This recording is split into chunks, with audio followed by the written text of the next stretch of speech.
एक पुरानी और बड़ी हवेली में सुबह का सन्नाटा था, जिसे चीरती हुई घर की मालकिन कमला देवी की तीखी आवाज गूंजी। रीना, अरे ओ रीना, सुबह के 8 बज गए और मेरी चाय अभी तक नहीं आई, कहाँ मर गई? उनकी आवाज में हुकूमत और गुस्सा साफ झलक रहा था। बड़ी बहू रीना कांपते हाथों से चाय का कप लेकर आई। घबराहट में उसके हाथ से कप थोड़ा छलक गया और चाय तश्तरी में फैल गई। ये देखते ही कमला देवी आग बबूला हो गई। अभागन, एक काम ढंग से नहीं होता तुझसे। बाप ने दहेज तो दिया नहीं और तू यहाँ आकर मेरा सामान बर्बाद कर रही है। कमला देवी का बड़ा बेटा अजय पास ही बैठा सब कुछ देख रहा था, लेकिन उसकी हिम्मत नहीं हुई कि वो अपनी माँ से कुछ कह सके। वो अपनी पत्नी का अपमान चुपचाप देखता रहा, क्योंकि माँ का खौफ उस पर हावी था।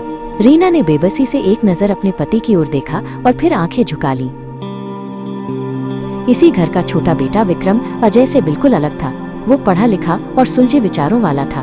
कॉलेज में उसकी मुलाकात सविता से हुई, जो न सिर्फ खूबसूरत थी बल्कि उतनी ही होशियार और आत्मविश्वासी भी थी। दोनों ने एक दूसरे को पसंद किया और शादी करने का फैसला कर लिया। शादी के बाद विक्रम ने सविता को अपने घर के माहौल के बारे में बताया। सविता, माँ का स्वभाव बहुत सख्त है।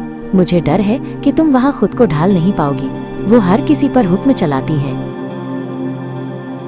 सविता ने आत्मविश्वास से मुस्कुराते हुए जवाब दिया, विक्रम, रिश्ते निभाने से बनते हैं, डरने से नहीं।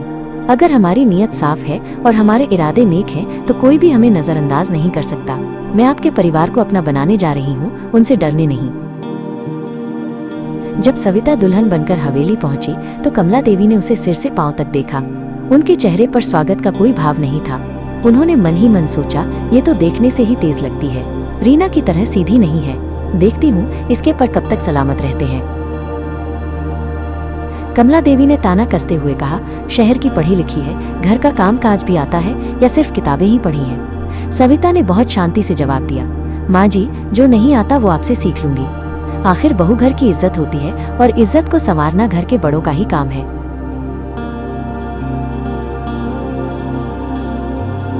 तभी कमला देवी की बेटी नीरा और दामाद गोपाल भी आ गए।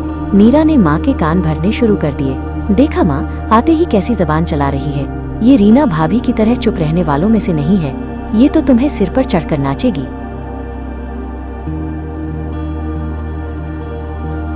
लालची दामाद गोपाल ने भी आग में घी डाला। हाँ माँ जी, लगाम अभी से कसनी पड़ेगी। नहीं है, अभी से दबाकर नहीं रखा तो कल को घर पर राज करेगी। कमला देवी का दिमाग अपनी बेटी दामाद की बातों से और भी खराब हो गया।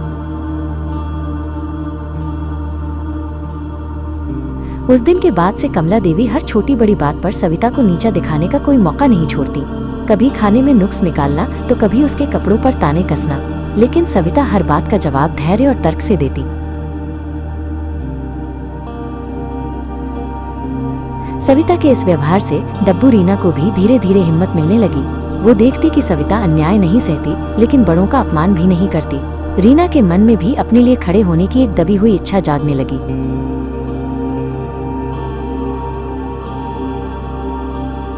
एक दिन जब कमला देवी ने रीना को फिर से दहेज के लिए ताना मारा तो सविता ने कहा, माँ जी, बहू को बेटी मानकर घर लाते हैं, उसकी कीमत लगाकर नहीं। अगर उसे इज्जत दी जाए तो वो घर को स्वर्ग बना देती है, और अगर उसे अपमानित किया जाए तो घर कभी खुशहाल नहीं रह सकता।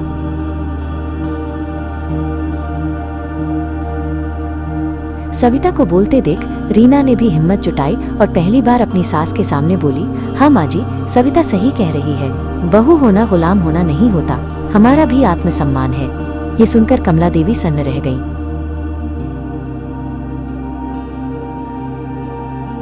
दोनों बहुओं को अपनी आंखों में आंखें डालकर जवाब देते देख कमला देवी का गुस्सा 7वें आसमान पर पहुंच गया। वो चिल्लाती हुई सीढ़ियों की तरफ बढ़ी, तुम्हारी इतनी हिम्मत! लेकिन गुस्से में उनका पैर फिसला और वो सीढ़ियों से नीचे गिर पड़ी।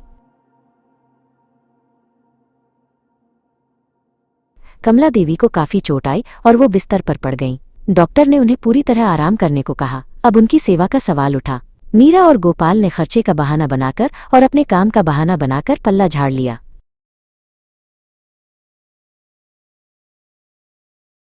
अजय डर के मारे कोई फैसला नहीं ले पा रहा था। ऐसे मुश्किल समय में सविता आगे आई।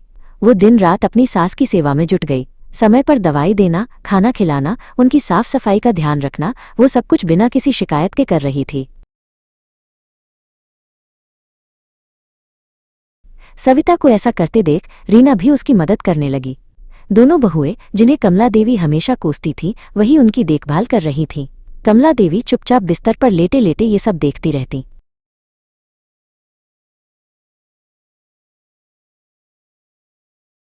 अपनी बेटी की बेरुखी और अपनी बहुओं की निस्वार्थ सेवा देखकर कमला देवी का पत्थर दिल पिघलने लगा। एक रात उन्होंने सविता का हाथ पकड़ लिया और उनकी आंखों से आंसू बहने लगे। सविता, मैंने तुम्हें हमेशा पराया समझा और तुम्हें दुख दिया, लेकिन आज तुमने एक बेटी से बढ़कर मेरा फर्ज निभाया है। मुझे माफ कर दो।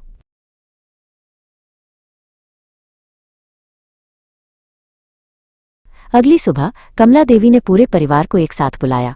उन्होंने रीना और सविता दोनों को अपने पास खड़ा किया और सबके सामने उन्हें गले से लगा लिया। आज से तुम दोनों मेरी बहुएं नहीं बल्कि मेरी बेटियां हो। इस घर की असली लाज तुम दोनों हो। अब इस घर में सिर्फ प्यार रहेगा। उस दिन हवेली में पहली बार शांति और खुशी की एक नई सुबह हुई।